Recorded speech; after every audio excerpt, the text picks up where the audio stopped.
नमस्ते, मैं अविनाश। आप सबका टाइम एंगल ट्रेडिंग चैनल में स्वागत करता हूँ। आज बैंक निफ्टी में और निफ्टी में दोनों में एक शार्प सेलिंग दिखाई दी और वी शेप रिकवरी भी दिखाई दी। लेकिन ये इन सब के बीच में टाइम एंगल का जो रोल था वो बहुत बढ़िया था।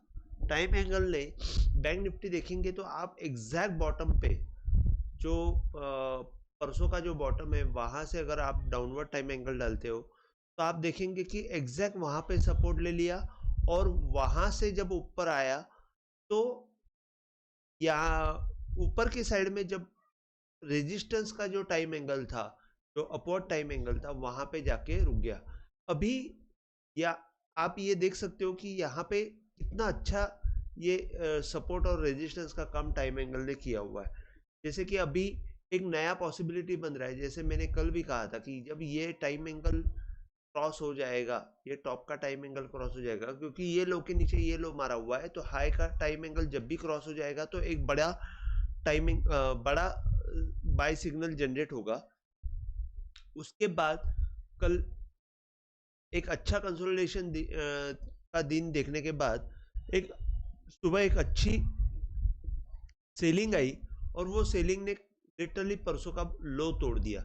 जैसे ही लो तोड़ देता है पूरी पब्लिक सेलिंग के लिए भाग जाती है, मतलब सेलिंग करने के लिए इंटरेस्टेड रहती है।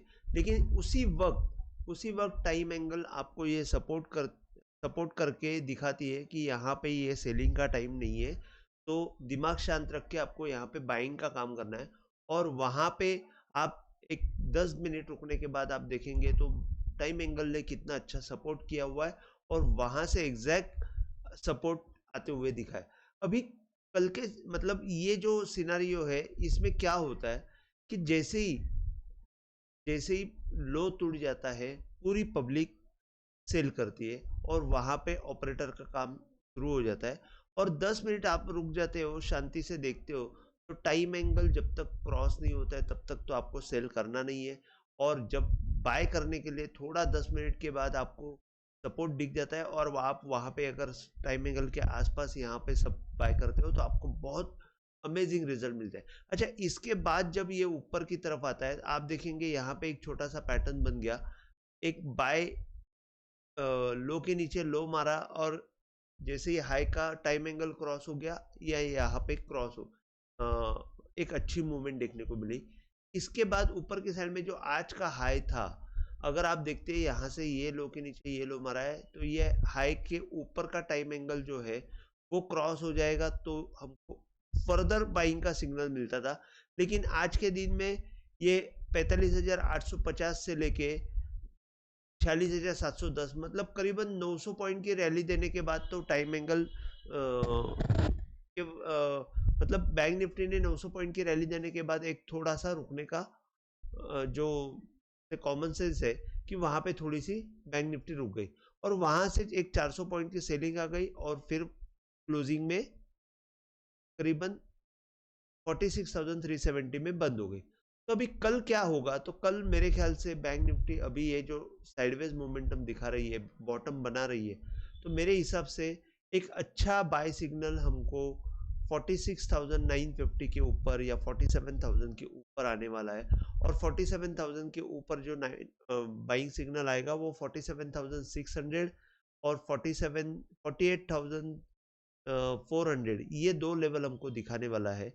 ऊपर की साइड में ये, नीचे के साइड में ये डाउनवर्ड जो एंगल आया हुआ है वो ऑलवेज सपोर्ट करते रहेगा। 45,800 बहुत इंपॉर्टेंट सपोर्ट है, वो जैसे ही टूटेगा वहां पे हमको डाउन मूव दिखाई देगी। अगर आप देखते हो तो पीछे का, जैसे मैं हमेशा बोलता हूँ कि पीछे का जो हाई है, प्रीवियस हाई जो है उससे जो डाउनवर्ड एंगल आया है वो आप देखेंगे कैसे एग्जैक्ट सपोर्ट कर रहा है। तो ये टाइम एंगल की खूबसूरती है कि आपको यहाँ पे ये परफेक्ट टाइम एंगल सपोर्ट भी करता है और रेजिस्टेंस भी करता है। तो यहाँ से जब एक तेजी आएगी तो आपको 47,000 में वापस एक बार टाइम एंगल रुकाती हुई दिखेगी और वहां पे रुकने के बाद जब एक फर्दर रैली शुरू हो जाएगी तब जाके ये बाय सिग्नल जनरेट होने वाला है।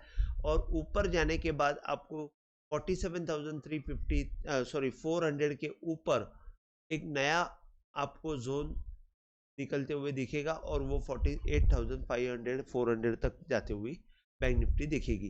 तो कल के लिए मैंने आपको बता दिया। अभी निफ्टी के बारे में बता देता हूँ। निफ्टी जो है प्रीवियस हाई का जो डाउनवर्ड टाइम एंगल है वहां पे होवर कर रही है और वहां पे नीचे आज भी जाने के बाद आप देखेंगे, अगर मैंने थोड़ा सा एडजस्ट कर लिया ये टाइम एंगल जो है, डाउनवर्ड टाइम एंगल जो प्रीवियस एक 3-4 दिन पहले जो लो हुआ था वहां से मैंने ये डाला, तो वहां से एक नीचे की तरफ मूवमेंट आने के बाद एक सेल सिग्नल जनरेट किया और सेल सिग्नल जनरेट करने के बाद तुरंत ऊपर की तरफ आ गई। तो यहाँ पे एक छोटा सा पैटर्न देके आपको एग्जिट सिग्नल भी मिला, मतलब भले यहाँ पे एक सेल सिग्नल आया लेकिन आप देखेंगे कि यहाँ पे एक एग्जिट पैटर्न भी मिला और यहाँ से 21,800 के ऊपर एक एग्जिट मिला और वहां से ही बाय आने के बाद एक ऊपर की तरफ अच्छी रैली देखने को मिली। और यहाँ पे जैसे ही ये लो के नीचे लो मारा है तो हाई का अपवर्ड एंगल क्रॉस होना चाहिए, तो यहाँ पे सेकंड कैंडल में ये रुक गया। जैसे ही इस कैंडल के ऊपर मतलब 21,950 के ऊपर जब ये निफ्टी निकल जाएगी, ऊपर में हमको अच्छे टारगेट मिलेंगे। 21,950 के ऊपर फर्स्ट टारगेट हमारा रहेगा 22,023 के बाद 22,200 के आसपास एक टारगेट रहेगा और 22,200 के बाद हमको 22,350 ये दो टारगेट रहेंगे। तो मेरे ख्याल से 22,350 का एक टारगेट अचीव हो सकता है। निफ्टी यहाँ पे कोशिश कर रही है कि यहाँ से बॉटम बनाने की कोशिश कर रही है। बैंक निफ्टी ने बहुत अच्छा बेस बना लिया है यहाँ पे, लेकिन निफ्टी अभी तक उतना बेस बना नहीं पाई है और मेरे ख्याल से निफ्टी भी बना लेगी और ये ऊपर की तरफ निकल आएगी। तो कल के लिए अगर हम सपोर्ट के तौर पे देख रहे हो तो 21,750 एक सपोर्ट रहेगा।